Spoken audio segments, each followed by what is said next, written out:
In today's episode of the Platform Presents podcast, I have an interesting guest here with me today. I'm with David Schwab, and he's hailing over from the folks at Funraise. And Funraise is basically pushing the boundaries of nonprofit technology. That's what it's all about. Like, how can we support nonprofits better? They can get even more organized, work even more efficiently, because we all know it's for a good cause. So it's basically very helpful technology that Funraise brought to the market. David is Director of Growth Marketing at Funraise. So we want to talk about all things growth, like we used to do it on the podcast usually. So David, welcome to the show.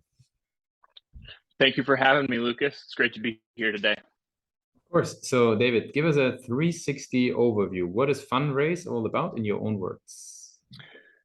Happy to. Funraise is the best-in-class, all-in-one digital fundraising platform for any nonprofit organization in the world today. We are a nonprofit fundraising platform built by nonprofit professionals for nonprofit professionals. Very cool. That's very the core of who we are. Yeah. Makes it very clear. So tell us a little bit about sort of what, because there's a lot of different nonprofits out there. They can have different causes, different sizes, different team structures. Like, when does it make sense? When is Funraise a tool that my NGO or my nonprofit organization should be really considering? So the beauty of Funraise is that it's built for any organization at any stage in their journey. We say we are the fundraising platform built for growth-minded nonprofit organizations. So that's kind of the qualifier to work with us. Mm-hmm. You have to have a tilt towards growth, which if you're a nonprofit, you probably already want to grow because you want to make more impact. So whether you just incorporated and you just filed for your 501(c) status and you've never raised a dollar, or you've been around for 100 years and you're looking to step into the modern age of digital fundraising, we have tools and a platform built specifically for those organizations. Very cool. Now, within those nonprofits, because I mean, there is maybe sometimes roles that you don't find in a typical, let's say a SaaS startup or technology company within those nonprofits. Who's typically the head? Who's the champion that says, we need Funraise, we need to up our game here in terms of efficiency and how we leverage our technology? Is that like the owner of the nonprofit? Is that like a operations person? Like, who's jumping in? It tends to vary by size of the organization. Obviously, like if we think in the for-profit sector, startup, the founder, the head, the president, the CEO of a startup is usually making a lot of the platform technology marketing decisions because they've got a small team.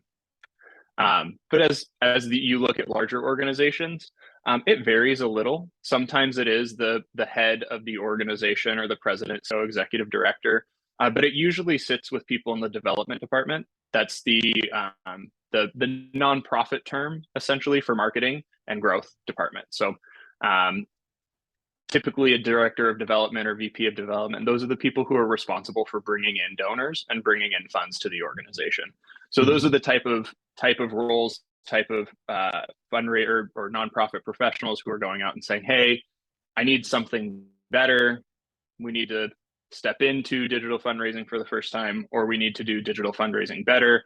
I'm ready to find a platform that is built for this rather than making all of the things that we have today that aren't built for this Band-Aid work together. That makes a lot of sense.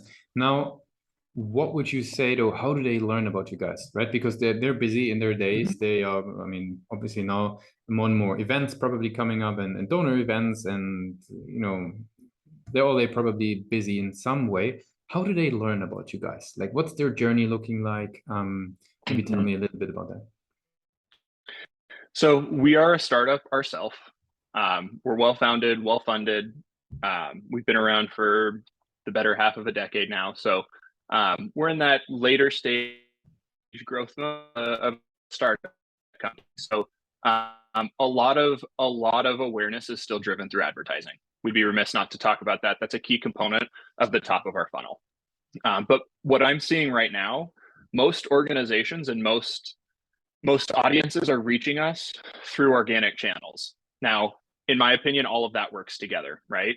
You learn about the Funraise name, you see the brand, you see the logo, you see our color palette for the first time by proactively reaching you with advertising. but most of our audience is coming to our website and coming through inbound opportunities through organic searches, organic traffic. We do a really good job.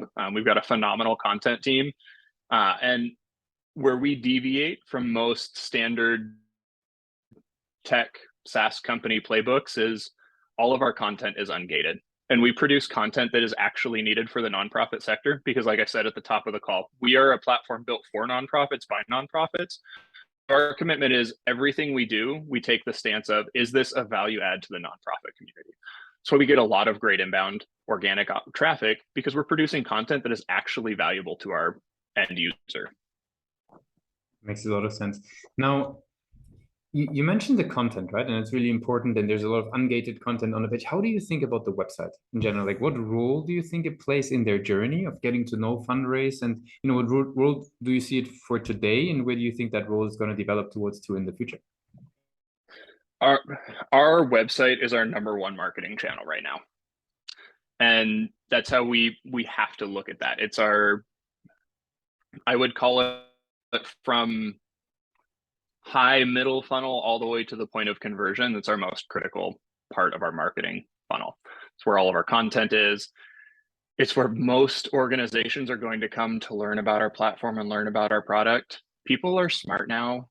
Users are smart. Buyers are smart. They're going to do all of their education before they ever sign up for a sales demo, before they ever submit their email address, because the expectation is once I give you my contact info, you're entering me in a 50-part automated journey where no matter what I do or say, I'm going to get your 50 sales emails, regardless of whether I wanted that one free asset pack that was on your site or I really want to use your platform. So people are smart. They're going to learn about your platform.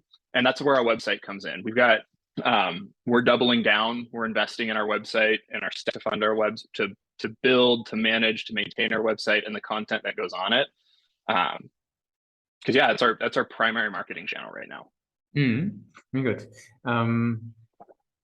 What do you consider sort of the strength versus where do you see room for improvement for the website? Because we have, like, you know, a lot of people on the show that they see the website as a ever evolving piece of work, right? And what are you excited about? Like, what do you think is sort of the next step for the website versus where do you see even, you know, where you guys already have a, you know, very strong foothold on the page? Yeah. I think our strength of our website right now is clear articulation of who we are and what we do. We have a ton of resources. We don't hide anything. We don't oversell. Our product is what our product is, and we know that it's the best on the market. And that's the stance we take when we talk about ourselves on our website and the content we produce. Where we have a lot of room for improvement is navigation on our website. Simply because our marketing staff has not had the resources to manage it so far. Again, like I said, we're still a growing startup ourselves. Our biggest step forward, we doubled down in content over the last year. We've probably tripled the amount of content on our site. It's time for us to start indexing content, tagging content, cataloging content, creating a search feature on our website. Those are our next big priorities with our web presence, is to be able to give a more succinct and easier journey through our website. So if you come and you're like, I really want to know about this one thing, all you have to do is pop in a search, click on a tag, and all of the content, all of the resources, all of the products related to that are right there for you. Interesting. So that makes a lot of sense. So you're bringing in the journey through an improved navigational aspect. That's very interesting. What I'm curious about is I'm not sure if it's already relevant in the part of the industry that you're working with nonprofits, because it comes up a lot on the show actually recently, which is the cookieless future, right? Like, is that something that, you know, marketers sort of in the nonprofit section are also thinking about? Do you hear it from, you know, colleagues around you? Is that a topic that is more on the back burner at the moment? You know, cookies, third-party cookies are going to be gone end of the year, pretty much mid next year. What's your perception? What's happening on your side, or is it more sort of a topic that is in the back? So I come from a unique background in this sector. I ran fundraising for nonprofit organizations until coming to Funraise. So I've paid a lot of attention to this and been really heavily involved in the conversation in the sector. to be totally honest, it's not a thing many organizations in the nonprofit world are paying attention to. We, as as marketers for a SaaS, like we're a for-profit company. We run all of the same SaaS type playbooks that most organizations our size and our sector are running. So we're paying attention to it. But the truth is, we really haven't relied on cookies ever in our marketing mix. Like, yes, there are things that we use while we have them. Like we've got our tech stack. We track performance on the website and activity on the website with our contacts. We do all of those things that you should be doing while you have access to that. But we've not used it as a linchpin in our marketing strategy ever. Because really our marketing started to mature as conversation about the cookieless future was coming. So it is a conversation industry, but I would say 95% of nonprofit organizations aren't mature enough to even be affected by it right now. Yep. No, that makes a whole lot of sense. Let's switch gears a little bit, right? We talked about the website a bit, we talked about growth, we talked about Funraise, what you guys are doing now. I'm curious to learn more about yourself a little bit, because you've been in interesting marketing roles prior, David. And what I'm curious about is, how do you keep on educating yourself when it comes to maybe marketing specifically in the nonprofit sector? Is there certain go-to places? There's so much content out there, probably. That is a lot of noise. But how do you find sort of the nuggets? Where do you like to go for your self-education? I am a newsletter junkie. I love email marketing. That was a big part of what I used to do in my past life. So I always like to see, like, I subscribed to newsletters that I had no business subscribing to, simply to see how they were treating automation and journeys and entries and welcomes and all of that. But I found a couple core newsletters that I will always take with me wherever I go. Stacked Marketer is one of them. Marketing Brew is one of them. That's part of Morning Brew. There are a couple that I'm trying out right now that I just signed up for, the daily CTA. There's a growth marketing newsletter that I've just signed up for that I'm really starting to like. So newsletters are where I get a lot of ideas. What are other companies doing? What are the what is on the cutting edge of things? But a lot of my learning throughout my career has just come from trial and error. I get an idea, like, can I use this? If so, how? And let's go try and see if it works. And then if it works, great, what worked? If it didn't, why didn't it work? Was it my fault, or was it the strategy or the tool or the thing that didn't work? So I would say I have a lot of inputs for ideas, and then a lot of what I do to learn is just through testing, trial and error. What works, what doesn't. I find things that work for me in a specific place, in a specific role. Sometimes I carry them, sometimes I don't.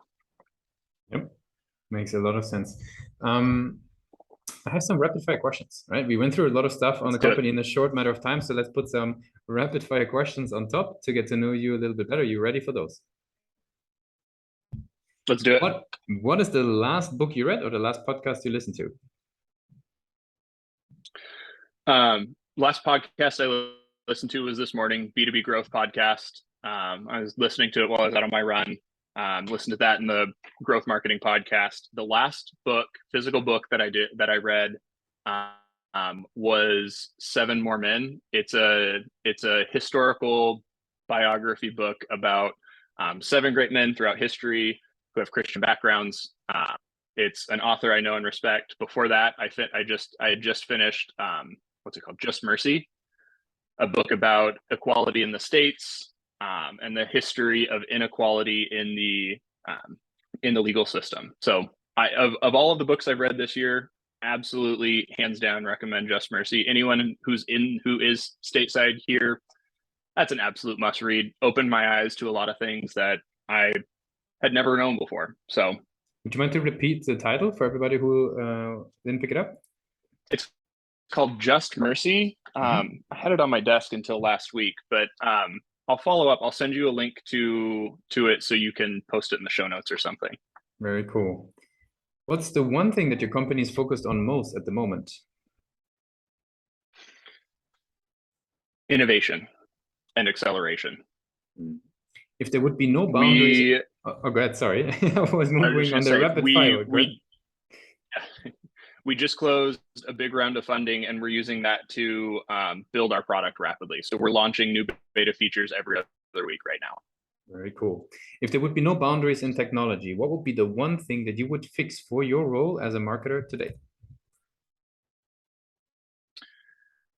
It's an A and B. A, I would automate content customization through artificial intelligence. And then B, I would automate marketing attribution and make marketing attribution more succinct. And what's the last thing that kept you awake at night about the company? Well, I'm new to my role, and I just got handed down my directive. And by the end of next year, I need to 5x my inbound opportunities through marketing channels. So, very good. Last question. Now, let's do a little bit of time travel, right? We go back to the days of Biola University, right? Bit of time travel. Now, you're heading out of education into the world of business, marketing, and growth. What's the one advice you would give yourself for your own journey? So when I was leaving college, I was dead set on corporate marketing, and I fell into ad agency life. That was the best thing that happened to me. I would recommend, and this is just me, and I'm biased, I would recommend any college student starting their marketing career work at an agency. You're going to work on 100 different things compared to the corporate marketer's one thing in your first year of your marketing career. That's actually, you're going to be sort of pushed into all the different angles the marketing would need. And all of a sudden you also have to create the creatives and next time the ads and all of this. Makes a lot of sense. Very cool. Very, very good, David. I appreciate you took the time with us today to be a guest on Pathmark Presents. I want to give you the very last word. If somebody would be forgetting all that we discussed about Funraise, what's the one thing they should remember? If you take nothing else away from this conversation and you want to remember one thing about Funraise, we are the platform. We are for nonprofits, by nonprofits. Everything we do, every decision we make is to help the industry take the next step forward. Thanks a lot for being a guest on Pathmark Presents. Thanks for having me.